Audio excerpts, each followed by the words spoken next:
Hello, listening friends. नमस्कार श्रोता मित्रों, We are glad that you are listening to us today. हम आनंदित हैं कि आप हमें सुन रहे हैं। Wherever you may be, whether it be at home or in the car, wherever you may be, we're glad you tuned in. आप चाहे जहां भी हैं, चाहे घर में या कार में या कहीं भी, हमें खुशी है कि आप कार्यक्रम को सुन रहे हैं। In the last broadcast, I talked to you about the flickering faith of the servant of the king. पिछले प्रसारण में मैंने आपके साथ राजा के कर्मचारी के टिमटिमाते विश्वास के बारे में बात की थी। We saw how the nobleman came to Jesus with a very small amount of faith. हमने देखा कि कैसे वो कुलीन मनुष्य बड़े थोड़े से विश्वास के साथ यीशु के पास आया। And we started by looking at the miracle of Jesus' healing of the nobleman's son in John chapter 4. और हमने यूहन्ना रचित सुसमाचार 4 अध्याय में यीशु के द्वारा उस राज कर्मचारी के पुत्र को चंगा करने के चमत्कार पर गौर करते हुए प्रारंभ किया था। And today I want to move from the man's flickering faith to the flame of faith to the fire of faith. और आज मैं उस पुरुष के टिमटिमाते विश्वास से विश्वास की लपट,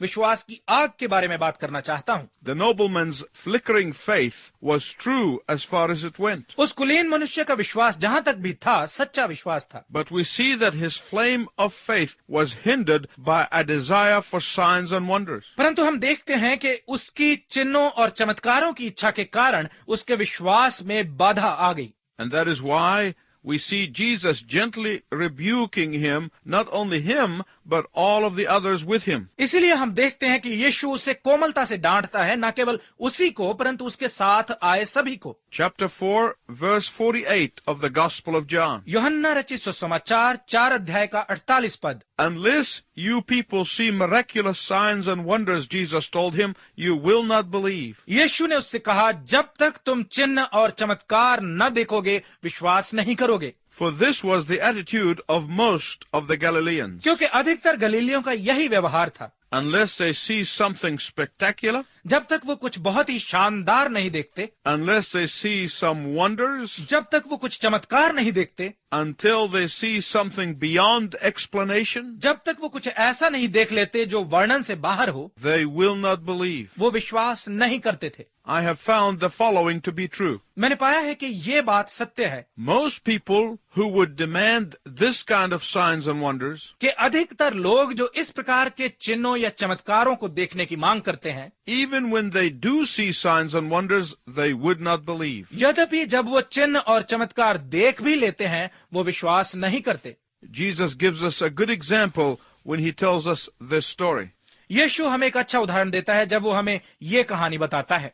It is in Luke chapter 16 verses 19 to 31. यह है लूका रचित सुसमाचार 16 अध्याय के 19 से 31 पदों में। एक धनी पुरुष था जो सदा बैंजनी वस्त्र व मलमल पहना करता था और प्रतिदिन धूमधाम व बड़े सुख विलास से रहता था। और लाजर नाम का एक कंगाल व्यक्ति घावों से भरा हुआ उसके फाटक पर छोड़ दिया जाता था। उस धनवान पुरुष की मेज से जो टुकड़े गिरते थे, उनसे वह पेट भरने को तरसता था। इसके अतिरिक्त कुत्ते भी आकर उसके घावों को चाटा करते थे। ऐसा हुआ कि कंगाल पुरुष मर गया और स्वर्गदूतों ने जाकर उसे इब्राहिम की गोद में पहुंचा दिया। वह धनी पुरुष भी मरा और दफना दिया गया। तब अधोलोक में अत्यंत पीड़ा में पड़े हुए उसने अपनी आंखें उठाई और दूर से इब्राहिम को देखा जिसकी गोद में लाजर था। तब उसने पुकार कर कहा, हे पिता इब्राहिम, मुझ पर दया कर, लाजर को भेज कर वह अपनी उंगली का सिरा पानी में डुबोकर मेरी जीभ को ठंडा करे, क्योंकि मैं इस ज्वाला में पड़ा तड़प रहा हूं। परंतु इब्राहिम ने कहा, हे पुत्र, स्मरण कर कि तू अपने जीवन में सब अच्छी वस्तुएं प्राप्त कर चुका है और इसी प्रकार लाजर बुरी वस्तुएं, पर अब वो यहाँ शांति पा रहा है और तू पीड़ा में तड़प रहा है। इसके अतिरिक्त हमारे और तेरे मध्य एक अथाह खाई निर्धारित की गई है कि यहां से यदि कोई उस पार जाना भी चाहे तो ना जा सके, और वहां से यदि कोई इस पार हमारे पास आना चाहे तो ना आ सके। उसने कहा, हे पिता, तब तो मैं तुझसे विनती करता हूं कि तू उसे मेरे पिता के घर भेज दे, क्योंकि मेरे 5 भाई हैं, कि वह उन्हें चेतावनी दे, कहीं ऐसा ना हो कि वो भी इस पीड़ा के स्थान में आए। परंतु इब्राहिम ने कहा, उनके पास मूसा और नबी हैं, वे उनकी ही सुने। परंतु उसने कहा, हे पिता इब्राहिम, नहीं, यदि मृतकों में से कोई उनके पास लौट कर जाए तो वे मन फिराएंगे। परंतु उसने उससे कहा, यदि वे मूसा और नबियों की नहीं सुनते तो वे उसकी भी, जो मृतकों में से जीवित होकर उनके पास जाए, नहीं सुनेंगे। Let's return again to the miracle of healing of the nobleman's son in John chapter 4. आइए फिर से यूहन्ना 4 अध्याय में कुलीन पुरुष के पुत्र को चंगा करने के चमत्कार पर वापस आते हैं। With the nobleman, Jesus was testing him. यीशु कुलीन मनुष्य को परख रहा था. He wanted to see if the man really meant business and if that flickering faith was for real. वो देखना चाहता था कि क्या वो वास्तव में ही गंभीर है और उसका टिमटिमाता विश्वास सच्चा था, Or did he come to him just for sensationalism? या फिर वो उसके पास बस रोमांच के लिए ही आया था. The nobleman does not defend himself. वो कुलीन मनुष्य अपना बचाव नहीं करता. The nobleman does not argue with Jesus. उस कुलीन मनुष्य ने यीशु के साथ वाद विवाद नहीं किया. The nobleman does not rationalize his need. उस कुलीन मनुष्य ने अपनी जरूरत का बहाना नहीं बनाया. He simply urges Jesus to do something before the child dies. उसने सिर्फ यीशु से कुछ करने का निवेदन किया इससे पहले कि बच्चा मर जाता. Jesus' response must have been totally unexpected. यीशु की प्रतिक्रिया निश्चय ही आशा के विपरीत रही होगी. The man probably expected Jesus to go down with him, say certain things, do certain things, but Jesus didn't. उस पुरुष ने शायद आशा की होगी कि यीशु उसके साथ चलेगा, कुछ विशेष बातें कहेगा, कुछ विशेष कार्य करेगा, परंतु यीशु ने ऐसा कुछ नहीं किया. Just like Naaman, the Syrian general. बिल्कुल अराम के सेनापति नमान की तरह. When he thought that Elisha the prophet would come out and lay hands on him and say a fervent prayer before he would be healed of his leprosy. जब उसने सोचा कि अलीशा नबी उसे कोढ़ से चंगा करने से पहले बाहर आकर उस पर अपने हाथ रखेगा और कोई गंभीर प्रार्थना करेगा. But all that Elisha did was send his servant saying, Go, wash in the Jordan River 7 times and you will be cleansed. परंतु अलीशा ने केवल अपने दास के हाथ ये संदेश भेजा, जाकर यर्दन नदी में 7 बार स्नान कर और तू चंगा हो जाएगा. In Naaman's case, as in this nobleman's case, the miracle was in the journey. नमान के मामले में जैसा कि इस कुलीन मनुष्य के साथ भी ऐसा ही था कि चमत्कार रास्ते में था. Right at that point where Jesus said to him, Go, your son lives. बिल्कुल उसी वक्त जब यीशु ने उससे कहा, जा, तेरा पुत्र जीवित है. Right at that point when he heard Jesus utter these words, बिल्कुल जैसे ही उसने यीशु के मुंह से ये शब्द सुने, he turned around and went home. वो मुड़ा और घर चला गया. Right at this point, this man's flickering faith turned into a flame of faith. बिल्कुल इसी क्षण उस व्यक्ति का टिमटिमाता विश्वास लपट में बदल गया. At that point, the man believed that Jesus could heal just as easily from a distance as he could on the spot. इसी क्षण इस मनुष्य ने विश्वास किया कि यीशु जितना आसानी से किसी स्थान पर जाकर चंगा कर सकता है, उतना ही आसानी से दूर से भी कर सकता है.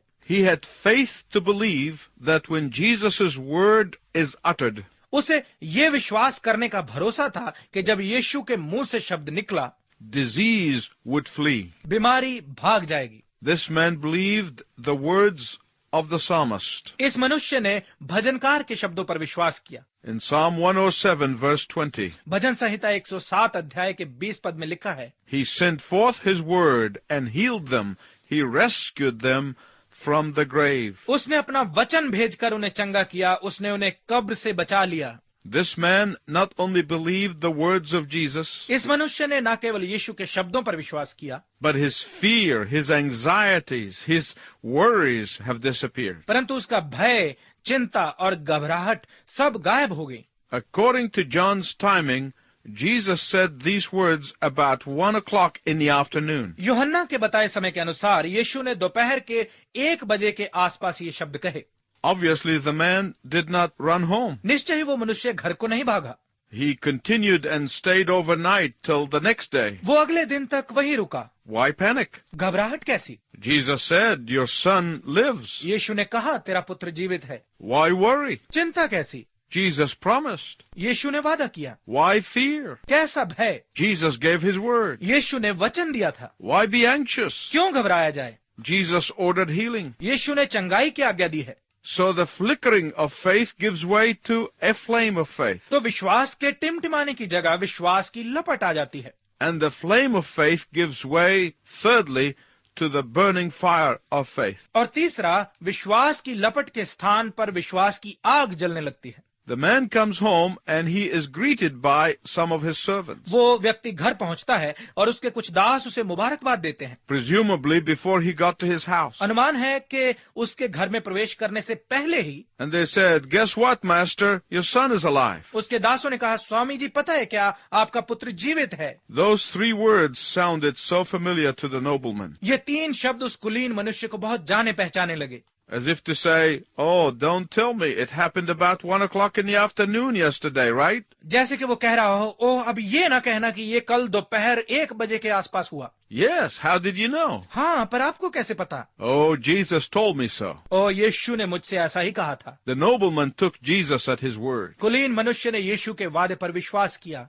He trusted in the promise of Jesus. उसने यीशु के वादे पर भरोसा किया। What about you? आपके बारे में क्या है? Do you trust in the promises of Jesus? क्या आप यीशु के वादों पर भरोसा करते हैं? Do you put your whole trust in Jesus? क्या आप अपना पूर्ण भरोसा यीशु पर रखते हैं? In fact, as a result of this, the whole household, including servants, children, everybody, became believers in Jesus Christ. बल्कि इसके परिणाम स्वरूप पूरा घराना बच्चों और दासों समेत सभी यीशु मसीह पर विश्वास ले आए। My listening friends, please listen very carefully. मेरे श्रोता मित्रों कृपया बहुत ध्यानपूर्वक सुने। I want to tell you some very important things about faith. मैं आपको विश्वास के बारे में कुछ बहुत महत्वपूर्ण बातें बताना चाहता हूँ। Faith sees the invisible. विश्वास अदृश्य चीजों को भी देख लेता है। Faith believes the incredible. विश्वास अविश्वसनीय बातों पर भी विश्वास करता है। Faith is to accept the impossible. विश्वास है असंभव को स्वीकार करना। Faith does without the indispensable. विश्वास अनिवार्य के बिना भी चलता है। Faith bears the intolerable. विश्वास असहनीय को भी सहन करता है। Faith is idle when circumstances are all right. विश्वास शांत रहता है जब परिस्थितियां ठीक होती हैं। Only in adverse circumstances is our faith in God exercised. केवल विपरीत परिस्थितियों में ही परमेश्वर पर हमारे विश्वास का इस्तेमाल होता है। Faith is like our muscles. विश्वास हमारी नसों की तरह है। They grow strong with exercise. ये कसरत के साथ मजबूत बनते हैं। Faith is trusting God's plan for your life. विश्वास है आपके जीवन के लिए परमेश्वर की योजना पर भरोसा करना। Faith is not asking God to bless your plan. परमेश्वर को आपकी योजनाओं पर आशीष देने के लिए कहना विश्वास नहीं है। Faith is obeying His will in your life. विश्वास है आपके जीवन में उसकी इच्छा का पालन करना। Faith is not demanding that God obeys your will. परमेश्वर से आपकी इच्छा का पालन करने की मांग करना विश्वास नहीं है। Faith is surrender of my desire to His. विश्वास है उसकी इच्छा के सामने मेरी इच्छा का समर्पण। Faith is for me to pull off the road so that I can give way to His plan. मेरे लिए विश्वास है उसकी योजना को रास्ता देने के लिए खुद रुक जाना। What stage is your faith in right now? इस समय आपका विश्वास किस स्तर पर है? Is it flickering? क्या ये टिमटिमा रहा है? You can ask God today, Lord, ignite my faith to trust you blindly. आप आज ही परमेश्वर से कह सकते हैं, प्रभु मेरे विश्वास को जलाइए कि मैं आप पर बंद आंखों से भी विश्वास करूं। Is your faith flaming? क्या आपका विश्वास एक लपट है? You can ask the Lord today, Lord, ignite this flame to be a huge fire. आप आज ही प्रभु से ये कह सकते हैं, प्रभु इस लपट को जलाकर बड़ी आग बना दीजिए। A fire of faith that will touch the lives of others. विश्वास की ऐसी आग जो दूसरों के जीवन को छुए। A fire of faith that will bless others. विश्वास की ऐसी आग जो दूसरों के लिए आशीष हो। A fire of faith that will change the lives of others. विश्वास की ऐसी आग जो औरों के जीवनों को बदल दे। It is my prayer that this will be your prayer. मेरी प्रार्थना है कि यही आपकी प्रार्थना हो। Until next time, I wish you God's richest blessing. अगली बार तक मैं आपके लिए परमेश्वर की उत्तम आशीष की कामना